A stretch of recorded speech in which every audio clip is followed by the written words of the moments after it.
Hello दोस्तों, मैं प्रशांत गौतम। आज हम लोग लाप्लास इक्वेशन के बारे में समझने वाले हैं। Laplace equation of heat conduction, जो कि मैंने पिछले लेक्चर में ड्राइव किया था, उसको आज हम लोग कुछ एनालिटिकल उसके पर्सपेक्टिव को समझने वाले हैं। ये समझने वाले हैं कि जब हम लाप्लास इक्वेशन को वन डायमेंशन में या टू डायमेंशन में सॉल्व करेंगे तो उसके सॉल्यूशंस कैसे मिलेंगे और उसका शेप क्या होगा या उसका नेचर क्या होगा, वो सारी चीज़ें हम समझने वाले हैं। जैसा कि मैंने बताया था आपको, लाप्लासियन इक्वेशन जो होती है वो होती है इस तरीके से, del T by zero. This is Laplace equation of heat conduction.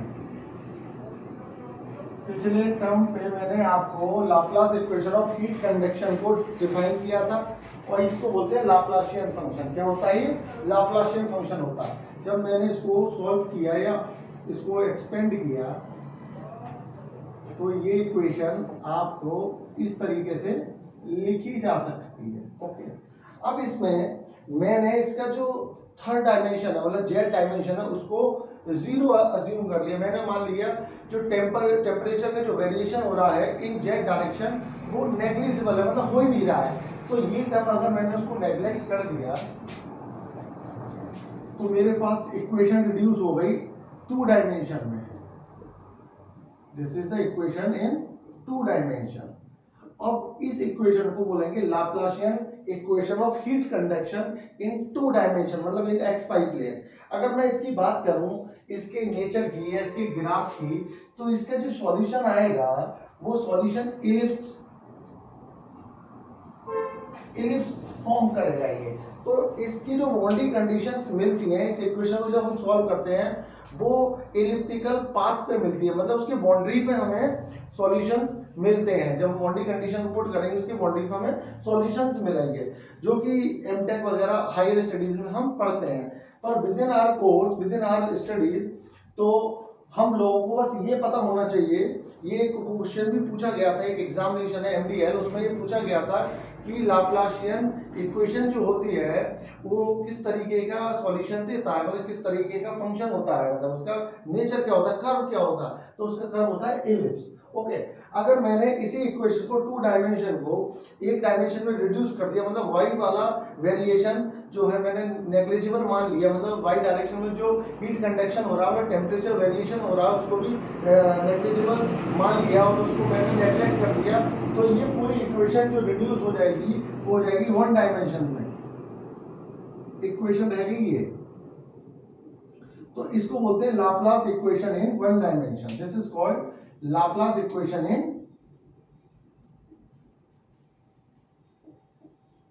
1D। Okay दोस्तों, जब हमने इसको सॉल्व किया तो ये निकला del T by del x बराबर C1। ओके, मैंने इसको इंटीग्रेट किया, फिर मैंने इसको इंटीग्रेट किया, अनदर इंटीग्रेशन किया, तो मेरे पास ये फंक्शन निकल के आया Tx बराबर C1x प्लस C2।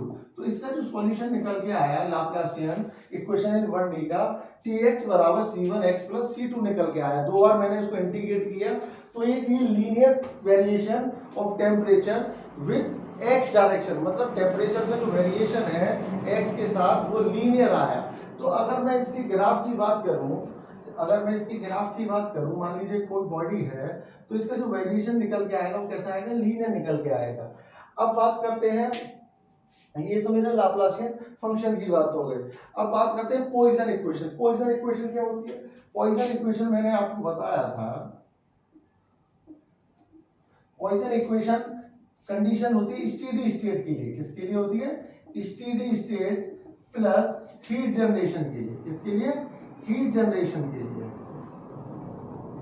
तो जो इक्वेशन निकल के आएगी Poisson equation for one dimension की बात कर रहा हूं मैं, तो इसका मतलब मुझे y का और z का कंपोनेंट जीरो मानना। जब मैंने y का और z का कंपोनेंट जीरो माना, ठीक है ना, जनरलाइज इक्वेशन में, तो ये इक्वेशन रिड्यूस हो गई मेरी QG(y)k equals to zero. 1 by alpha del T का टर्म मैंने क्या मान लिया? जीरो मान लिया, because of the steady state condition. Okay दोस्तों, जब मैंने इसको सॉल्व किया, दो बार इंटीग्रेशन किया, तो ये जो फाइनल एक्सप्रेशन निकल के आया QG upon 2k x square plus C1x plus C2। Okay दोस्तों, तो जब मैंने इसको 2 बार सॉल्व किया तो इसका जो फाइनल एक्सप्रेशन निकल कर आया वो कैसा निकल के आया, वो निकल के आया पैराबोलिक। कैसा निकल के आया, पैराबोलिक। इसका मतलब ये हुआ जब हम पॉइसन इक्वेशन को सॉल्व करते हैं, मतलब जब किसी सिस्टम के अंदर हीट जनरेशन होता है और हम वन डायमेंशन फ्लो की बात करते हैं हीट का, तो वहां पे जो टेम्परेचर का वेरिएशन होता है वो लीनियर ना होके पैराबोलिक होगा। जैसे फॉर एग्जांपल मान लीजिए ये जो कोई बॉडी है उसका सिस्टम है, यहाँ पे मान लीजिए टेम्परेचर कुछ T1 है, यहाँ टेम्परेचर T2 है। अगर मैं टेम्परेचर की बात करता हूँ वेरिएशन की, तो कुछ इस तरीके से पैराबोलिक नेचर आएगा। अब ये मैक्सिमम कहाँ मिलेगा, ये डिपेंड करेगा बाउंड्री कंडीशंस पे, कि मतलब T1 T2 टेम्परेचर पे डिपेंड करेगा। तो यहाँ जो कोफिशिएंट है C1 C2 आर कांस्टेंट, जो डिपेंड करेंगे बाउंड्री कंडीशंस पे।